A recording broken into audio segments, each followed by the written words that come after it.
ये महफिल अल्लाह और रसूल के नाम की महफिल है। जिसमें आप बैठे हो ना, ये वो महफिल है जिस पे लाखों जिंदगियां कुर्बान की जा सकती हैं। आप उस महफिल में तशरीफ रखते हैं जिस महफिल को खुदा के फरिश्ते अपने परों से ढांप लेते हैं। हदीसे रसूल है, रब्बे करीम के फरिश्ते आसमान दुनिया से जमीन पर उतरते हैं और उन महफिलों को तलाशते हैं जिनमें अल्लाह और रसूल का जिक्र हो रहा हो। फरिश्ते जहां देखते हैं कि मोमिन बैठे हैं, वहां उतर जाते हैं। पैगंबर फरमाते हैं कि उस महफिल को अपने परों से ढांप लेते हैं। ये शामियाना ना हो तो चलेगा, अल्लाह की रहमत के फरिश्तों का साया है ना आपके सर पे। अब वो महफिल को ढांप लेते हैं। जब तक जिक्र होता है सुनते रहते हैं, दुआ होती है सुनते रहते हैं, सलाम हो दुआ हो, महफिल खत्म होती है वो चले जाते हैं। रब्बे करीम सब कुछ जानता है, जो हो चुका वो भी जानता है, जो हो रहा है वो भी जानता है, जो होगा वो भी जानता है, मगर फिर भी अपनी रहमत से पूछता है, ओ मेरे फरिश्तों कहाँ गए थे। फरिश्ते अर्ज करते हैं, मौला बंदे तेरा जिक्र जहां कर रहे थे हम वहां गए थे। अब जिक्र खाली मैं नहीं कर रहा हूं, मैं दावे से कह सकता हूं कि मैं जहां जिक्र कर रहा हूं आप भी वहीं पे जिक्र कर रहे हैं। हम तकरीर करके जिक्र कर रहे हैं, आप सुभान अल्लाह कह के अल्लाह की पाकी बयान कर रहे हैं। मुस्तफ़ा करीम पर दुरूद पाक पढ़ के अल्लाह की पाकी बयान कर रहे हैं। ये तमहीदी जुमले हैं। अगर आपने इसको समझ लिया तो मैं ईमानो इकान से कहता हूँ इंशाअल्लाह पूरी तकरीर आप समझेंगे। फरिश्तों से रब पूछता है, कहाँ गए थे। जहाँ तेरा जिक्र करने वाले थे हम वहां गए थे।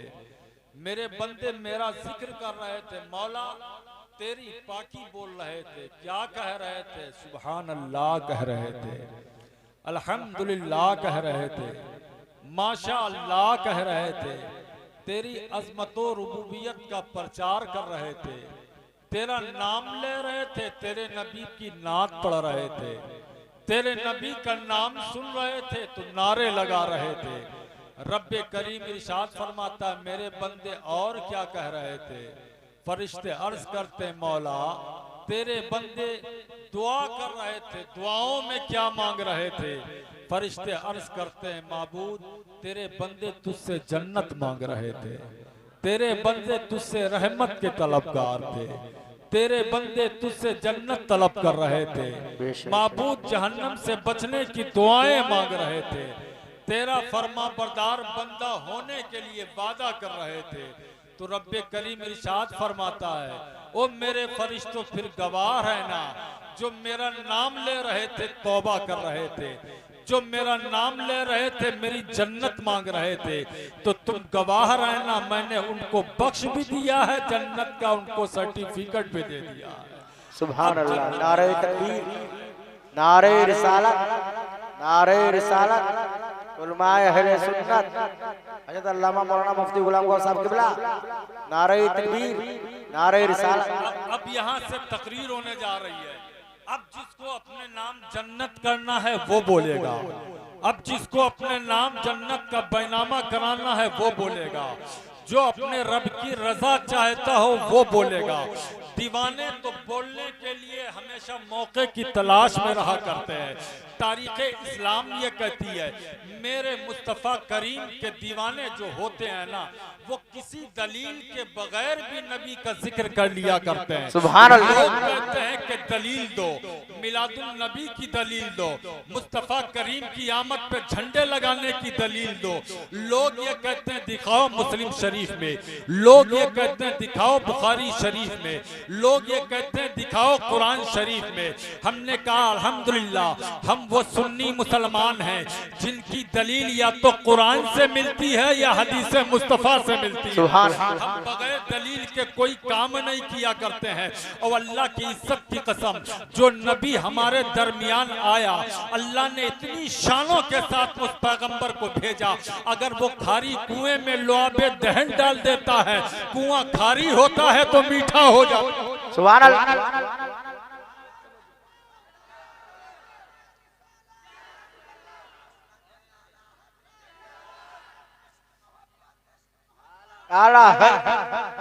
तकरीर होने जा रही है भाई। नारा लगाने के लिए मना नहीं करता, आप खूब नारे लगाना भाई, लेकिन मेरे भाई कब थोड़ी थोड़ी तकरीर भी मुझे करना है। कुछ सुन भी लो, कुछ नारे भी लगा लो, मेरा भी नाम आ जाए, आपका भी नाम आ जाए, मेरा भी नाम आ जाए। नबी वो है लुआबे दहन, अपना थूक शरीफ अगर खारी कुएं में डाल दे, कुएं का पानी मीठा हो जाए। अपने कदम पत्थर पे रखे तो पत्थर अपना सीना मोम कर दे। सुभान अल्लाह। अपना लुआबे दहन माजो मऊज के कटे हुए बाजू पे लगा दे तो बाजू ठीक हो जाए। अपना थूक शरीफ अली की दुखती हुई आंख में लगा दे तो अली की आंखें दुख रही हो तो ठीक हो जाए। अपनी ज़बान फैज़ तर्जमान से पत्थरों की तरफ इशारा कर दे तो पत्थर कलमा पढ़ने लगे। सुभान अल्लाह। हाथों से इशारा कर दे तो डूबा हुआ सूरज पलट आए। पावर वाली उंगली उठा दे तो चांद का सीना फट जाए। इतना शानदार रसूल, इतना शानदार रसूल अल्लाह ने दिया। अब ध्यान से सुनना मेरी बात को, इतना शानदार रसूल आया। लोग कहते हैं मिलाद पे दलील दो, क्या नबी के सहाबा ने मनाया था? हमने कहा यार तुम कैसी बातें कर रहे हो, नबी के सहाबा ने मनाया था। यार नबी के सहाबा ने तो ऐसा मनाया कि वैसा कोई मना ना पाएगा। सुभान अल्लाह। सहाबा ने ऐसा मनाया कोई मना ना पाएगा। कहने लगे दलील क्या है? हमने कहा दलील एक नहीं 1000 है। सुनने वाले कान हो, देखने वाली आंख हो, बेशक सुनने वाले कान हो ना, तो 1400 साल के बाद में मेरे नबी का तस्करा भुक्सी में हो रहा हो। मेरे नबी का तस्करा भुक्सी में हो रहा हो, जिला फरखाबाद में हो रहा हो, दीवाने सुन के मचल जाते हैं। और देखने वाली आंख हो तो बिलाल हबश से चले जाते हैं देखने के लिए, सुहैब रूम से चले जाते हैं देखने के लिए, सलमान फारस से चले जाते हैं देखने के लिए। और जिन्होंने मदीने में देखा उन्होंने कहा था या रसूल अल्लाह वहसन मिनका लम तरक़त आईनी वाजमल मिनका लम तलदिन निसाओ खुलिक़ता मुबर्रअन मिन कुल्ली आइबिन कान्नका कद खुलिक़ता कमा तशाओ। अली देखे पुकार उठे फकान्न वजहू वर्क़तुल मुसहफ। जब सहाबा और सहाबा ने देखा तो पुकार उठे कि नबी के चेहरे में सूरज दौड़ रहा था। नबी का चेहरा ऐसे था जैसे आसमान का चांद नबी के चेहरे में चल रहा हो। नबी का चेहरा ऐसा था इज़ा तकल्लमा रुया कन्नूर यखरुजु मिन बैनि सुनाया हो। नबी जब मुस्कुराते थे तो आगे के दांतों से नूर छन छन के निकलता था। ये सहाबा देख रहे थे और 1400 साल के बाद में बरेली के ताजदार ने देखा। सुभान अल्लाह।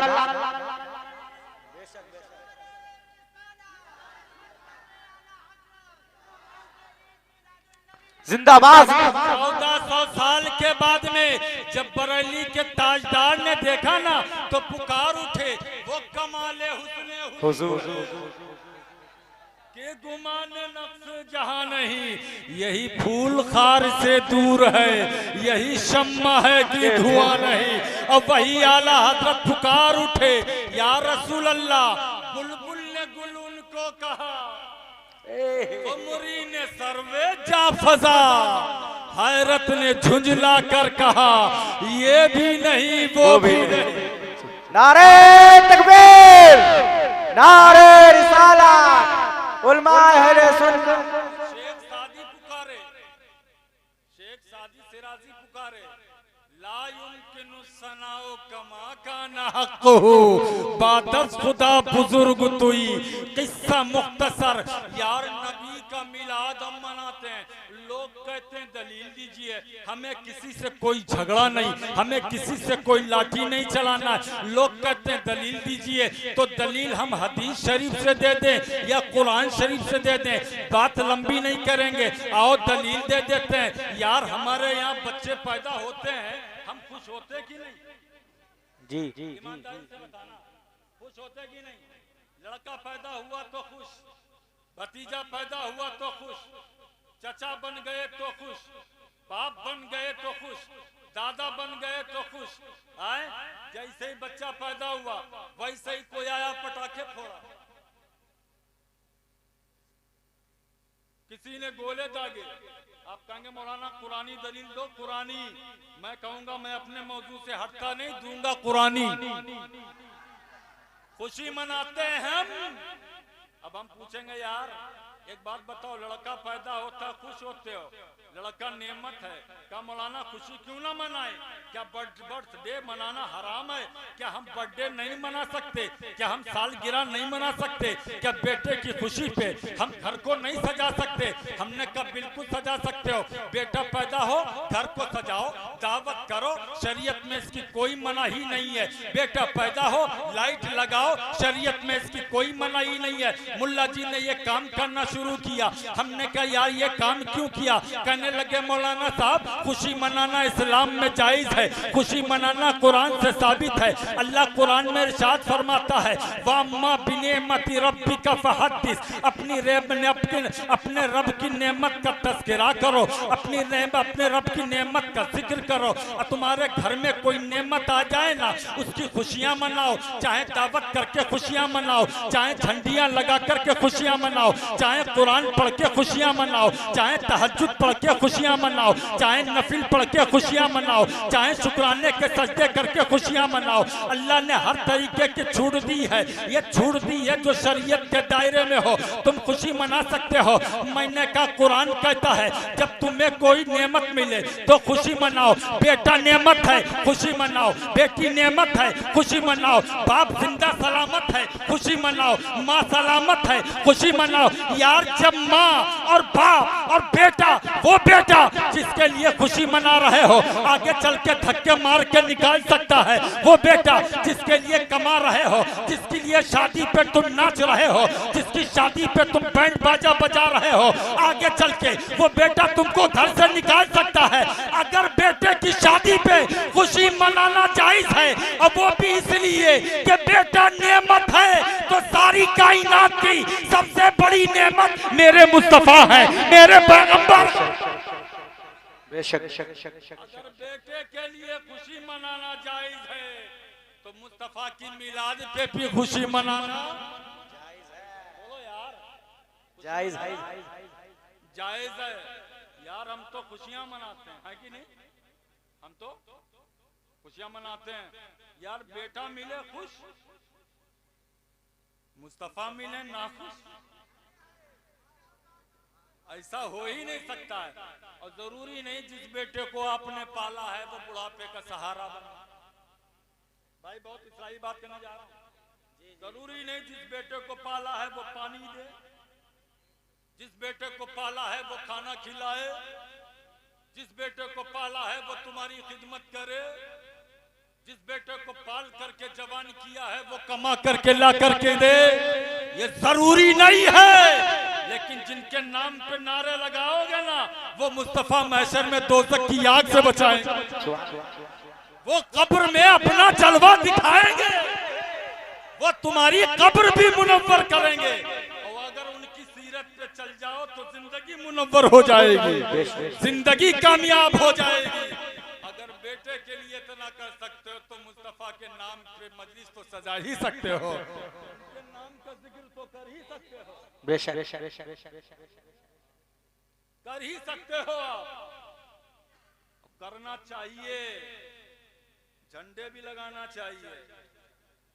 दलील दलील है। हम जो लोग कहते हैं दलील दलील दलील, हम कुछ नहीं कहेंगे। तो तुम कहते हो दलील दलील, हम दलील ऐसी देंगे कि दलील के दाल पे खाली एक नुक्ता रखेंगे।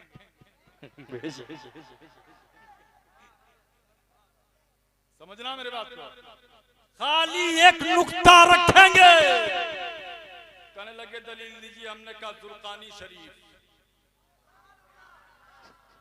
हमने कहा आला हजरत की नहीं मानेगा मत मान, मुफ्ती आजम की नहीं मानेगा मत मान, 100-200 साल के बुजुर्गों की नहीं मानेगा मत मान, चल 500 साल पहले की मानेगा, उस वक्त की मान ले जब तेरे दादा परदादा लकड़ दादा भी नहीं थे।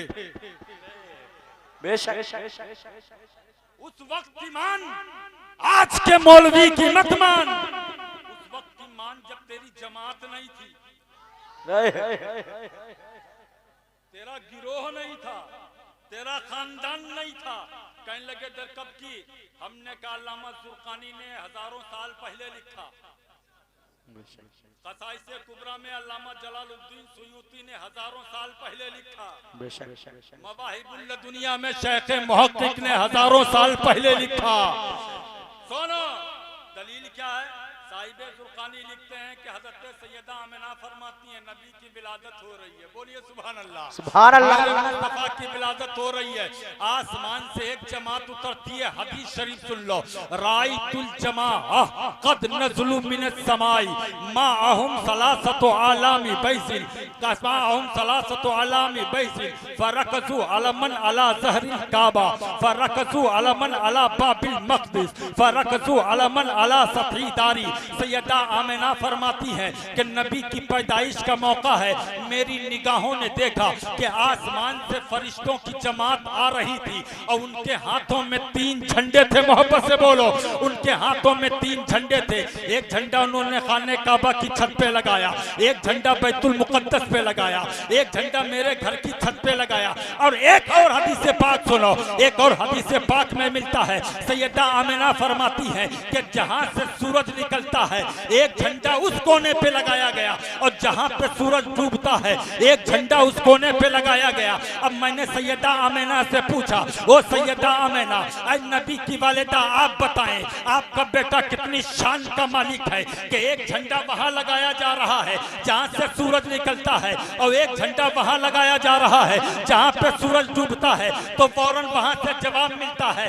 वो उन्होंने जवाब दिया किस मुल्क के रहने वाले हो? तो मैंने यहीं से अर्ज किया सैयदा हम तो हिंदुस्तान के रहने वाले हैं। तो वहां से सवाल होता है कि हिंदुस्तान में झंडा लगता है? हमने कहा बिल्कुल लगता है। तवज्जो के साथ में सुनिएगा, हिंदुस्तान में झंडा लगता है, पार्लियामेंट पे झंडा लगता है, विधानसभा पे झंडा लगता है, 15 अगस्त में झंडा लगता है, 26 जनवरी को झंडा लगता है। हमने कहा खाली हमारे यहाँ नहीं लगता है और लोगों के मदरसों पे भी लगता है, हमारे मदरसों पे भी लगता है। और हमारे प्रधानमंत्री ने ऐलान किया था, हमारे मुख्यमंत्री ने ऐलान किया था कि अब हर घर में झंडा लगना चाहिए। बोलो बात सच्ची हो तो बोलो। जी जी जी बात सच्ची हो तो बोलो। हर गांव में झंडा लगा कि नहीं लगा? लगा था कि नहीं लगा था? मैं आपसे पूछूंगा क्यों लगाया तो आप कहोगे मुख्यमंत्री का ऑर्डर था, प्रधानमंत्री का ऑर्डर था, इसलिए झंडा लगाया। अगर नहीं लगाओगे तो कुछ बुरा हो जाएगा, का देशद्रोही का मुकदमा कायम हो जाएगा। देशद्रोही का मुकदमा कायम हो जाएगा, पुलिस डंडे मारेगी। भारत से मोहब्बत नहीं है, जमीन से मोहब्बत नहीं है, हिंदुस्तान से मोहब्बत नहीं है, क्या पाकिस्तानी हो? इसलिए अपने घर पे झंडा लगाओ। हमने कहा रे पुलिस के डंडे से झंडे लगाता है अल्लाह, जिसको जिस नबी की आमद पे फरिश्ते भेज के लगवाता है उसकी आमद पे झंडे क्यों नहीं लगाता? और कोई ना लगाए, कोई ना लगाए, हमें कोई एतराज नहीं। हम लगाते हैं, तुम भी एतराज ना करो। लगाते हैं, तुम भी एतराज ना करो। और ये तो दीवानों वाली बात है यार, ये तो दीवानों की बात है। सैयदा आमिना ने वहीं से जवाब दिया, तुम्हारे मुल्क का झंडा तुम्हारे मुल्क में लगता है। हमने कहा हाँ लगता है, हम तो इतना प्यार करते हैं इस मुल्क से कि हम मुरादाबाद की जेल में हमारे इनायत अली कारकोरवी को फांसी दे दी जाती है। तवज्जो करो। फजले हक खैराबादी को काला पानी की सजा दी जाती है। वीर अब्दुल हमीद ने टैंकों के सामने अपना सीना रखा। हम मर जाते हैं तो तिरंगे में हमारा बदन लपेट करके भेज दिया जाता है। हमें अपने मुल्क से इतनी मोहब्बत है। बहुत अच्छी बात कर रहा हूँ, समझने वालों समझो।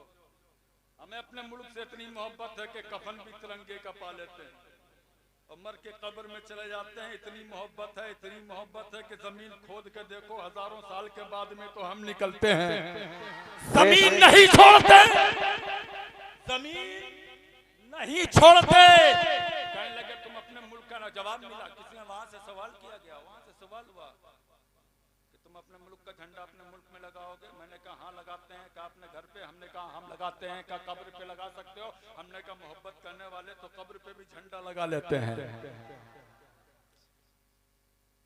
किसी ने कहा क्या पाकिस्तान में हिंदुस्तान का झंडा लगा सकते हो? तो हमने कहा ये बात हम जाके भुक्सी वालों से पूछेंगे, हिंदुस्तान का झंडा पाकिस्तान में लगा सकते हो? बोलो, लगा सकते हो? नहीं ना। पाकिस्तान का हिंदुस्तान के पार्लियामेंट पे लगेगा? नहीं लगेगा। विधानसभा पे लगेगा?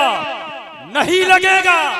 अब फिर यहीं से समझ लो, हिंदुस्तान का झंडा पाकिस्तान में नहीं लग सकता, पाकिस्तान का हिंदुस्तान में नहीं, जर्मन का फ्रांस में नहीं, फ्रांस का कोरिया में नहीं, कोरिया का जापान में नहीं, जापान का सूडान में नहीं, सूडान का जॉर्डन में नहीं, जॉर्डन का अरब में नहीं, अरब का मलेशिया में नहीं, मलेशिया का इंडोनेशिया में नहीं, श्रीलंका का बांग्लादेश में नहीं, बांग्लादेश का श्रीलंका में नहीं, कहीं इस मुल्क का झंडा उस मुल्क में नहीं, दूसरे मुल्क का तीसरे मुल्क में नहीं, तीसरे का चौथे में नहीं, चौथे का पांचवे में नहीं।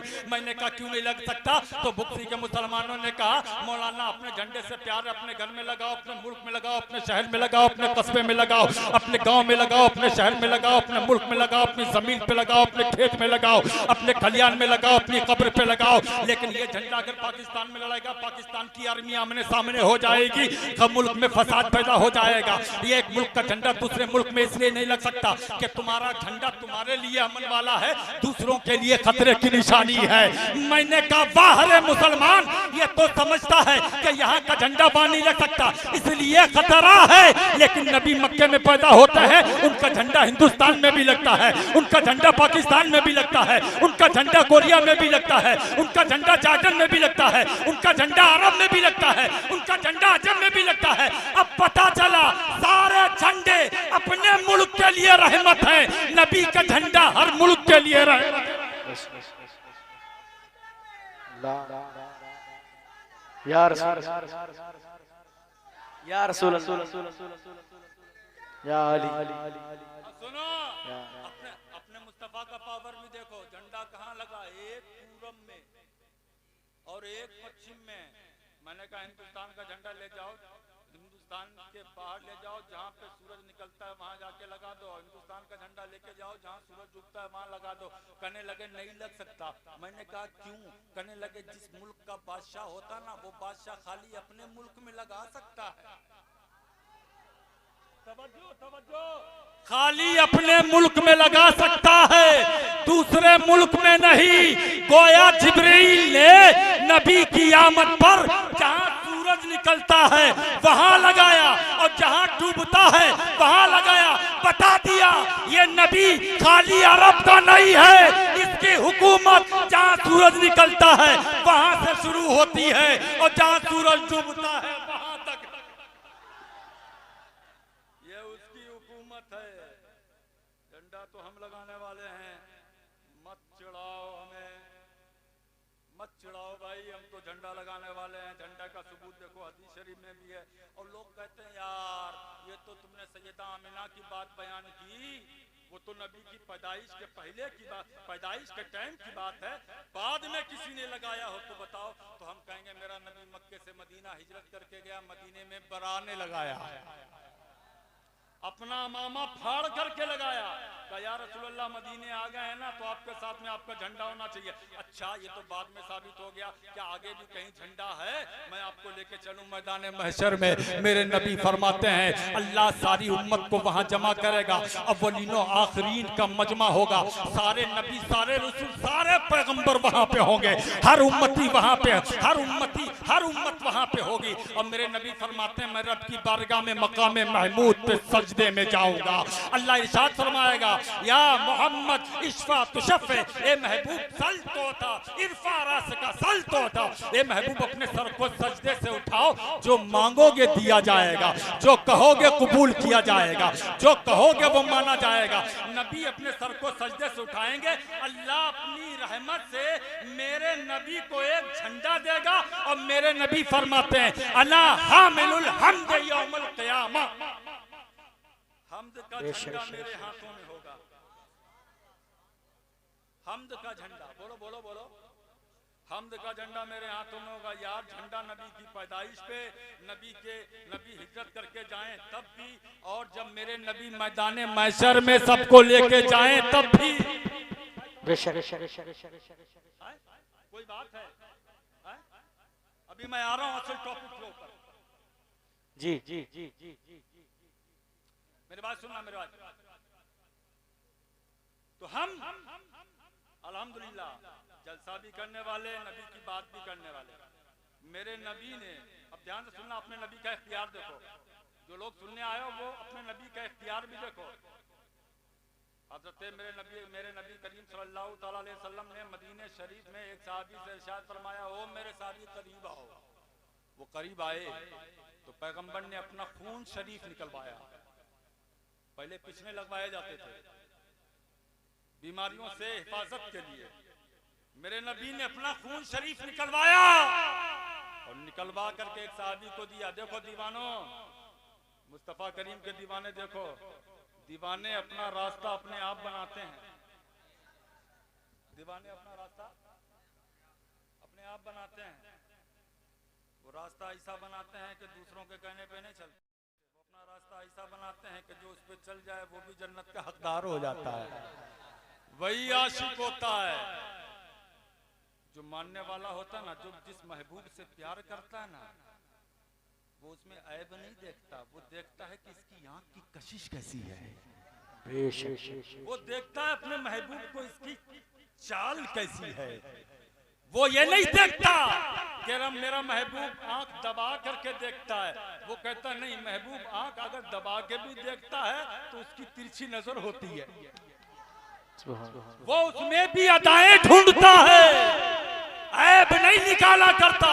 तो मेरे नबी ने खून दिया, देकर के इरशाद फरमाया ले जाओ इसको कहीं पे दफन कर दो, ऐसी जगह छुपाना जहाँ पे कोई ना देखे। साहबी ने वो खून लिया मुस्तफा का, आगे बढ़ते गए, देखा पीछे मुड़ करके देखा कोई साहब दिख रहे थे, फिर और आगे बढ़ गए, फिर दाएं देखा कोई साहब दिख रहे थे और आगे बढ़ गए, फिर दाएं बाएं देखा एक साहब दिख रहे थे, फिर और आगे बढ़ गए। आगे बढ़ते गए चारों तरफ निगाह डाली, कोई नहीं दिखा, बस वहीं पे खड़े हो गए। खून शरीफ हाथ में था, देखना खून शरीफ हाथ में था, न जमीन में डाला, न खेत में डाला, न खलियान में डाला, न पेड़ में डाला, न पौधे में डाला, न आसमान की तरफ फेंका। उन्होंने दाएं बाएं चारों तरफ देखा कि अब कोई नहीं देख रहा है, पी लिया।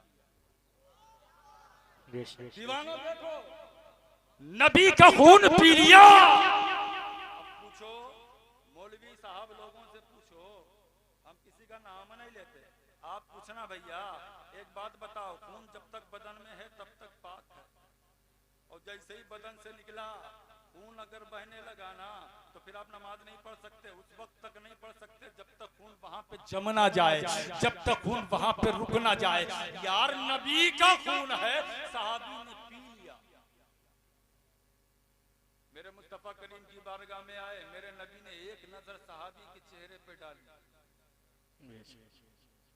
एक नजर डाली साहबी के चेहरे पर और डाल करके इरशाद फरमाया खून क्या किया? कहने लगे या रसूल अल्लाह छुपा दिया, या रसूल अल्लाह छुपा दिया।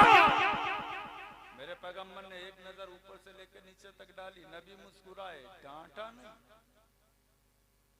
मारा नहीं, भगाया नहीं, डराया नहीं, अपने दरबार से निकाला नहीं। नबी मुस्कुराए, मुस्कुरा करके इरशाद फरमाते हैं, मुत्तफक अलैह हदीस पाक है, बुखारी, मुस्लिम, तिरमिजी, इब्ने माजा, निसाई, अबू दाऊद, बड़ी बड़ी मोतबर किताबों में मिलेगी आपको। तो नबी ने फरमाया शायद लगता है कि तूने खून पी लिया। तो कहते हैं या रसूल अल्लाह, इससे बेहतर छुपाने की जगह नहीं थी, इससे बेहतर छुपाने की जगह नहीं थी। जिधर जाता था लोग देख रहे थे, जिधर जाता था लोग देख रहे थे, लोग देख रहे थे। हमने कहा यहाँ कोई नहीं देखेगा, मैंने पी लिया। मेरे नबी ने डांटा नहीं, तुमने हराम काम किया, तुमने खून पी लिया, तुमने गलत किया, तुमने बेकार काम किया, तुमको ऐसा नहीं करना चाहिए। मेरे नबी मुस्कुराए और मुस्कुरा करके इरशाद फरमाते हैं, ओ मेरे सहाबी, जब तूने पी लिया है तो जा, जब तक तू जिंदा रहेगा तेरे पेट में कभी दर्द नहीं होगा, तेरे पेट में कभी तकलीफ नहीं होगी, तुझे कभी ऐसा। तो ये दीवाने हैं जो अपना रास्ता अपने आप बना ले, रास्ता अपने आप बना लेते हैं। कहते कुरान में दिखाओ, कुरान में दिखाओ, तो तुम भी कह दिया करना यार, तुम कहते हो कुरान में दिखाओ, तुम ही दिखाओ कि ये मना है, तुम ही दिखाओ, मना कहाँ है, यही दिखा दो। और अल्हम्दुलिल्लाह हमारा पैगंबर, बोलो सुभान अल्लाह, सुभान हमारा पैगंबर इतना शानदार है। सैयदा शीमा, मेरे नबी की रजाई बहन, सैयदा हलीमा की बेटी, सैयदा शीमा फरमाती हैं कि मेरी माँ ने, देखो अब इस्राइल गुफ्तगू पे आ रहा हूँ, थोड़ा सा देखना, कहीं कहीं मैं इस्राइल गुफ्तगू लाऊंगा इंशाल्लाह, तवज्जो से सुनना। हज़रत सैयदा शीमा कहती हैं, मेरी वालिदा मोहतरमा जब सैयदना मोहम्मद अरबी रूही फिदा सल्लल्लाहु अलैहि वसल्लम को लेकर के आई ना मक्के से, जब कबीले साथ में लेके आई, घर में कुछ नहीं था। जैसे ही मोहम्मद के कदम मेरे घर में आए ना, बकरियों की थनों में दूध आ गया। जिस जानवर पर सैयदा हलीमा मुस्तफा करीम को लेकर के गई थी, जिस उठनी पे लेकर के गई थी, वो उठनी ताकतवर हो गई। और मेरे मुस्तफा करीम जैसे ही सैयदा हलीमा की गोदी में गए, गोद में गए, हज़रत हलीमा कहती हैं कि मेरे अंदर भी तवानाई आ गई, ऊंट की उठनी के अंदर भी तवानाई आ गई। घर में पहुंची, जैसे ही मोहम्मद अरबी को दूध पिलाया ना, मेरे नबी के माथे से नूर निकला, नूर निकलना शुरू हुआ। रात हो गई थी, नूर इतना निकला, इतना निकला, इतना नूर निकला ना कि सुबह के वक्त में औरतों ने मेरे घर के दरवाजे घेर लिए। मोहल्ले की औरतें दौड़ती हुई आ गई, हलीमा दरवाजा खोलो। मैंने कहा इतनी जल्दी क्यों करती हो, सोने भी नहीं देती हो, अब तो चैन से सोने का वक्त आया है, तवज्जो तवज्जो। इसलिए मेरे घर में कोई ऐसा आया है कि अब सोने का वक्त आया है, अब सुकून मिल गया है। लो सैयदा हलीमा कहते, हज़रत हलीमा कहती हैं कि देखो वो औरतें आई, दरवाजा खोला गया, देखा पूरा घर भर गया। औरतों ने कहना शुरू किया, हलीमा तुमने रात में कौन सा चिराग जलाया था, तुमने रात में कौन सी रोशनी की थी, कितनी मशालें जलानी थी, कितना चिराग जला लिया था। तुम्हारे घर से आग की रोशनी, आग निकल रही थी, रोशनी निकल रही थी, मशालों की लपटें निकल रही थी, पूरा कबीला रोशन हुआ जा रहा था, पूरा इलाका रोशन हुआ जा रहा था, इतनी रोशनी निकल रही थी। हज़रत हलीमा कहती हैं, ओ सुनो सुनो कबीले की औरतों, ये मेरा कोई कमाल नहीं है, मैंने अल्लाह की कसम, इन्नी वल्लाही ला औक़द सिराजन वला वहाजन वला नारन इल्ला नूर मोहम्मद इब्ने अब्दुल्लाह। अरे सुनो सुनो, अल्लाह की इज्जत की कसम, रात में मैंने कोई चिराग ही नहीं जलाया, कोई लाइन टेन ही नहीं जलाई, कोई रोशनी ही नहीं की है। आज आपसे हम पूछना चाहते हैं, आप हिंदुस्तान में रहते हो, हिंदुस्तान के रहने वाले, आप जवाब दो। हमारी माँ बहनें बैठी हुई हैं, मेरी गुफ्तगू को ध्यान से सुने। आज आप हिंदुस्तान में रहते हैं, आज आपके भुक्सी गांव में सी गांव है।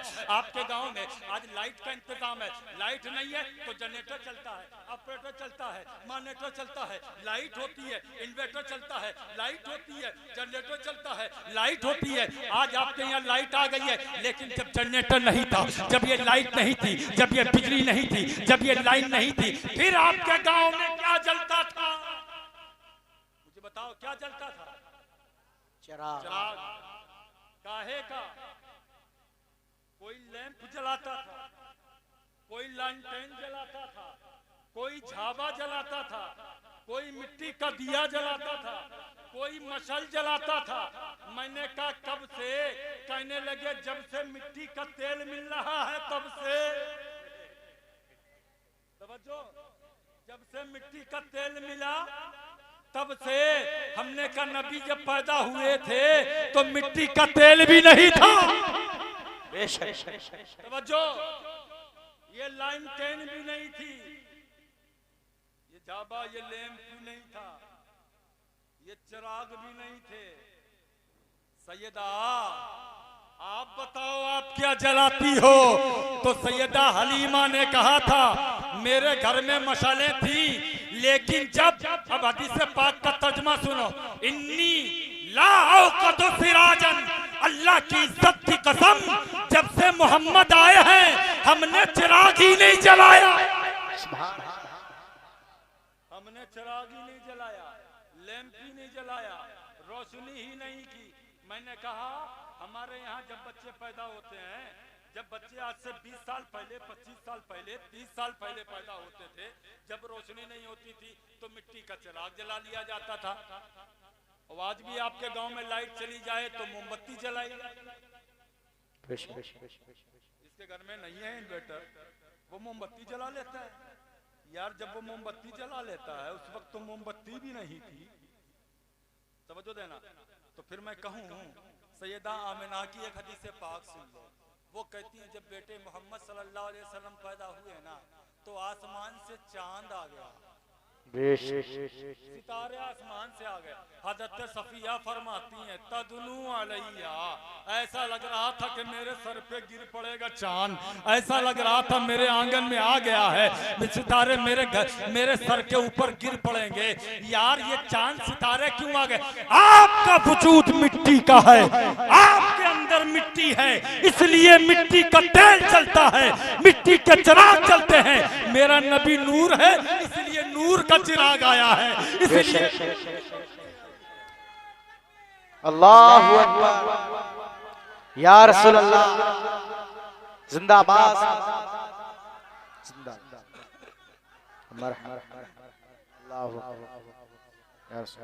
तो वो खून था नूर वाला, बोलो वो खून था नूर वाला। मालिक शरीयत ने कुछ नहीं कहा इसलिए उनके लिए जायज हो गया। शरीयत ने झंडा लगाने को मना ही नहीं किया इसलिए जायज हो गया।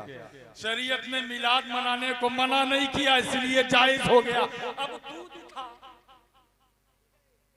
कि कहां पे नाजायज है। कहने लगे साहब ये नबी के जमाने में नहीं था। हमने कहा अगर ऐसी बात है कि जो चीज नबी के जमाने में ना हो वो नाजायज हो जाए तो फिर तो तुम्हारे अब्बा भी नबी के नमाज नबी के जमाने में नहीं थे, तुम भी नबी के जमाने में नहीं थे, दादा भी नबी के जमाने में नहीं थे, ये लाइट भी नबी के जमाने में नहीं थी, ये कुर्सी भी नबी के जमाने में नहीं थी, तो सब नाजायज हो जाएगा। तो फिर ये जमीन नबी की विलादत के सदके में बनी है। अगर इतनी चिढ़ है लोगों को फिर जमीन छोड़ दें,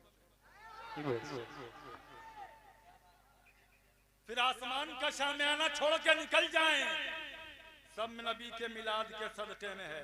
और सैयदा सीमा फरमाती हैं कि जैसे मोहम्मद सल्लल्लाहु अलैहि वसल्लम आए ना तो अम्मी ने दूध पिलाया, दूसरा दिन हुआ ना तो अच्छा आपके गांव का माहौल यही है, मेरे गांव का भी, शहर का, कस्बे का, गांव का, देहात का, पहले जमाने का माहौल ये था।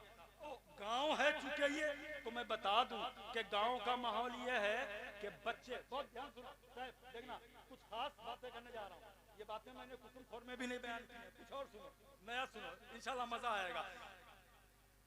गांव का माहौल ये है कि जब माँ को खाना बनाना होता है, खाना तो तो बच्चा अगर माँ की गोद में होता है तो माँ कहती है लिए लिए कैसे मसाला पीसेंगे, लिए लिए कैसे आटा गूंदेंगे, बच्चे को गोद में लिए लिए कैसे खाना बनाएंगे। तो माँ अपनी लड़की से कहती है बिटिया ये भैया गोद में ले लो, इसे खिला लिया, इसे घुमा लिया, तब तक हम आटा पीस लेते हैं, तब तक हम आटा गूंद लेते हैं, तब तक हम रोटी पका लेते हैं, तब तक हम क्या बोलते हैं मसाला पीस लेते हैं। जब तक तुम घुमा के लाओगी तब तक हम खाना बना के तैयार कर देंगे। तुम्हारे अब्बा खेत से आए हैं ना हल चला कर, कुछ खास है। बाप मेहनत करके आया है, कमा करके आया है, इसलिए बेटे को पकड़ लो, बेटे को ले लो। बड़े दिनों के बाद में मछली आई है, बड़े दिनों के बाद में अच्छा कुछ खाने को मिलेगा, गरीब है, जाओ भैया को घुमा लिया हो। अब यही पे रुक करके एक जुमला कहना चाहेंगे, बच्चा अगर रो रहा है मेरी बहनों सुनना, बच्चा अगर रोता होता है ना और घर में खिलाने वाला कोई ना हो और आदमी लौट करके आ जाए, ये माइक बिगड़ जाए ना तो बंद हो जाएगा, ये मशीन बिगड़ जाए तो वो चें पों करने लगेगी, ट्रैक्टर बिगड़ जाए तो वो ट्रैक्टर दूसरी आवाज निकालने लगेगा, चलेगा नहीं। ट्रेन का इंजन बिगड़ जाए तो वहीं पे रुक जाएगा, है ना। हवाई जहाज का इंजन फेल हो जाए तो वो खामोश हो जाएगा, चुप हो जाएगा। लेकिन खाली एक इंजन जिंदगी का ऐसा है जिसको औरत कहा जाता है, ये बिगड़ जाए तो चालू हो जाती है, ये बिगड़ जाए भाई, ये मशीन है। घर में कोई नहीं है या औरत का मूड खराब है ना, औरत का मूड खराब है तो बच्चे को ठसक देती है, पकड़ो खाना खाना है तो खिला के लेके आओ। बीवी ने मूड बना लिया है मैके जाने का, भैया की शादी है, अब भैया की शादी है तो कहती है नए कपड़े आना चाहिए, और बिल्कुल नए कपड़ा भी ऐसा हो, चूड़ी भी वैसी हो, दुपट्टा भी वैसा हो, सैंडल भी वैसी हो, एकदम मैचिंग फिक्स यह होना चाहिए। बिल्कुल वो एक एक चीज मिलाती है, चूड़ी का रंग कैसा है, कपड़े से मिलता है कि नहीं, वो लिपस्टिक सही है कि नहीं, इतनी खतरनाक लिपस्टिक लगाती है, देख लो तो लगता है कि बंदर का कलेजा चबाई है, इतनी खतरनाक।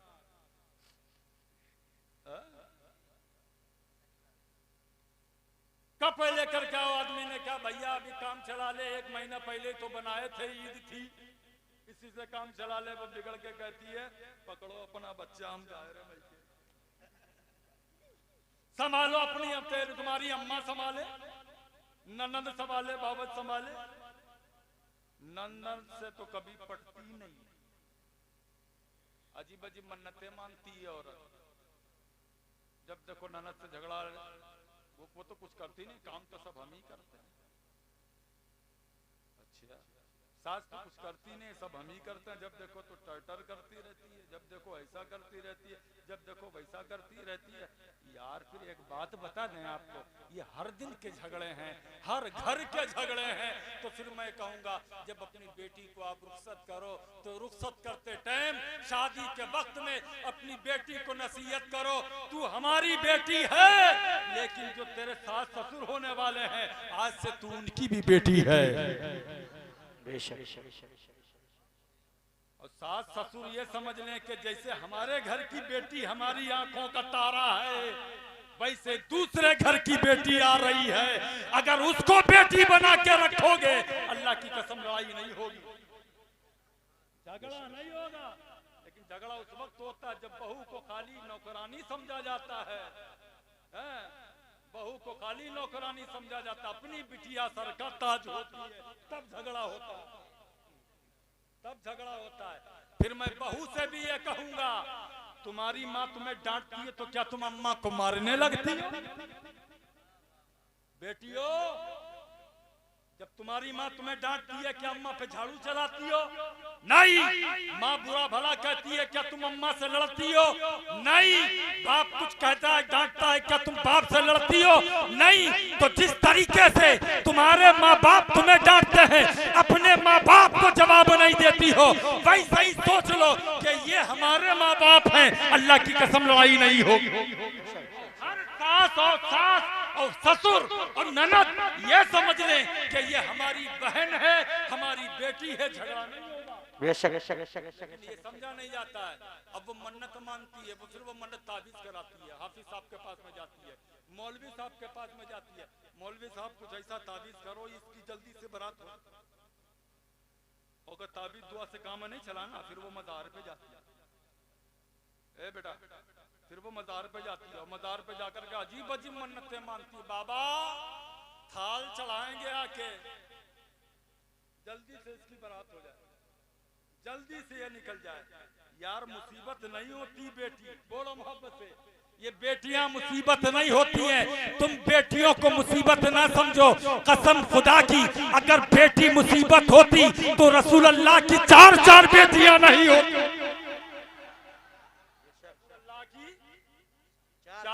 चार बेटियां नहीं होती। और मेरे नबी ने अपनी बेटी को कहा ये तो मेरे जिगर का टुकड़ा है। फातिमा तो बिज़्ज़तु मिन्नी, फातिमा मेरे जिगर का टुकड़ा है। बेटियां सहमत नहीं होती हैं। बेटियों को सहमत ना समझो मेरे भाइयों, सहमत ना समझो, सहमत ना समझो। बात लंबी हो रही है लेकिन सुनाऊंगा जरूर। सहमत ना समझो इसलिए अगर पता चल जाए ना कि बेटी है तो सबसे पहले बाप के चेहरे का रंग उतर जाता है। हमारी औरत के पेट में बेटी है।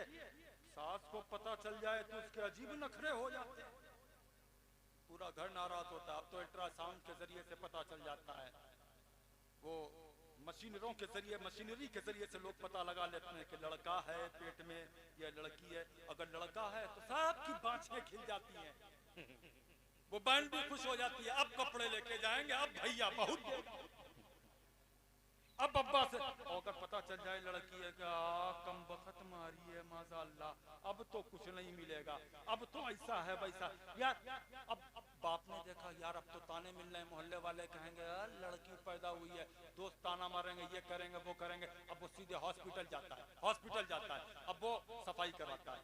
अब जैसे ही पता चलता है लड़की है, या तो दवा खिला दी जाती है, या तो सफाई करा दी जाती है, या तो पेट साफ करा दिया जाता है, बहुत सारे काम हो जाते हैं।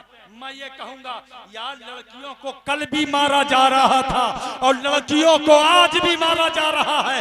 अरब में मेरे नबी की आमद से पहले लड़कियां पैदा होने के बाद में मारी जा रही थी, आज माँ के पेट में मारी जा रही है। जुर्म वहां पे भी हो रहा था और जुर्म यहाँ पे भी हो रहा है। कातिल वो भी थे, कातिल ये भी है। फर्क बस इतना है वो कलमा नहीं पढ़ते थे, ये कलमा पढ़ने वाले कातिल हैं। शर्म करो, शर्म का मकाम है। बेटियों को ज़हमत समझते हो? ये बेटियां वो हैं, अल्लाह की कसम तुमने इनको ज़हमत समझ लिया है। माना कि बेटियों ने कभी नबी कोई नबी नहीं हुआ, लेकिन कसम खुदा की अगर बेटियों में कोई नबी नहीं हुआ ना, लड़कियों ने माना कि नबूवत का लिबास नहीं पहना, लेकिन लड़कियों ने नबियों को पैदा किया है, रसूलों को पैदा किया है, अंबिया को पैदा किया है, औलिया को पैदा किया है, ये उलमा की जमात को पैदा किया है। लड़कियां सहमत नहीं है। फिर लड़कियों की शादियां करते हो आप, तो शादियां करो भाई, लेकिन मैं आपसे एक चीज और कहूंगा मेरे भाई, मुझे माफ करना मेरी बातें बुरी लग जाएं। लड़कियों को टीवी देते हो, लड़कियों को फ्रिज देते हो, लड़कियों को मोटरसाइकिल जहेज में देते हो, सब कुछ आप देते हो ना, मैं नहीं मना करता, तुमको दिया है तो खूब दो, लेकिन तुमको मैं हल्फ देता हूँ, आपको कसम देता हूँ मैं इस बात की, किसी गरीब बेटी का मजाक ना उड़ाया करो।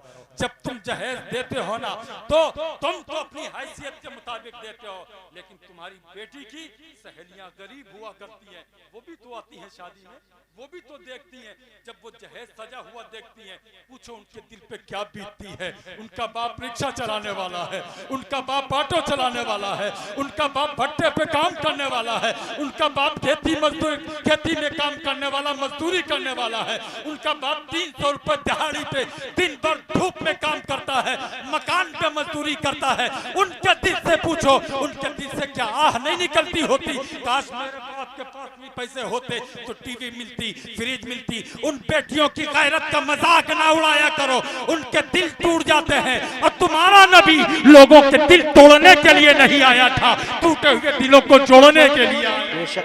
नारे तकबीर, नारे रिसालत, नारे रिसालत, उलमाए अहले सुन्नत, हजरत अल्लामा मौलाना मुफ्ती गुलाम गौस साहब किबला, नारे तकबीर, नारे रिसालत।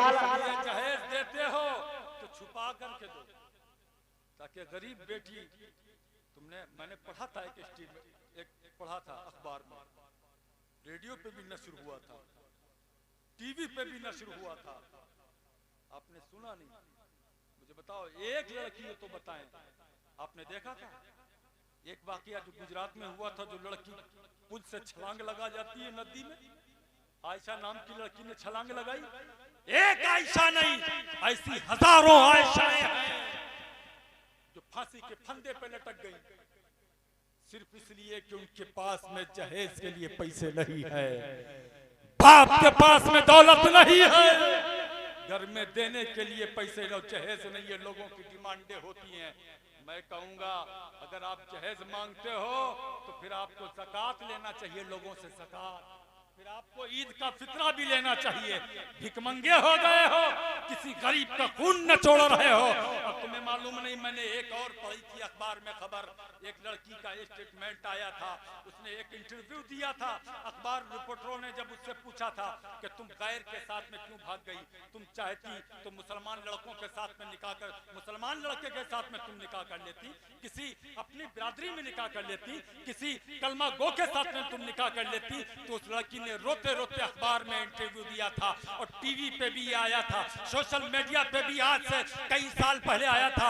उस लड़की ने रो रो करके कहा था कि भैया हम भी चाहते थे किसी नमाजी के साथ में हमारी शादी हो जाए, हम भी चाहते थे कोई इस्लाम का मानने वाला हमें अपना ले, लेकिन जहाँ रिश्ता लगता था वहाँ के लोग जहेज की डिमांड करते थे। कोई लड़का बुलेट मांगता था, कोई अपाचे मांगता था, कोई इंडिगो मांगता था, कोई फॉर्चूनर मांगता था। हमारे बाप के पास में इतने पैसे नहीं थे, भाई के इतनी हैसियत नहीं थी, खानदान वालों की इतनी ताकत नहीं थी, कितने पैसों का इंतजाम कर पाता। एक जगह रिश्ता लगा, खाली इस बात पे टूट गया कि हमारे बाप ने बुलेट नहीं दे पाई, बुलेट के लिए इंतजाम नहीं कर पाया। एक जगह रिश्ता लगा, खाली इस बात पे टूट गया कि हमारे बाप से वो 4 चक्के की गाड़ी मांग रहे थे।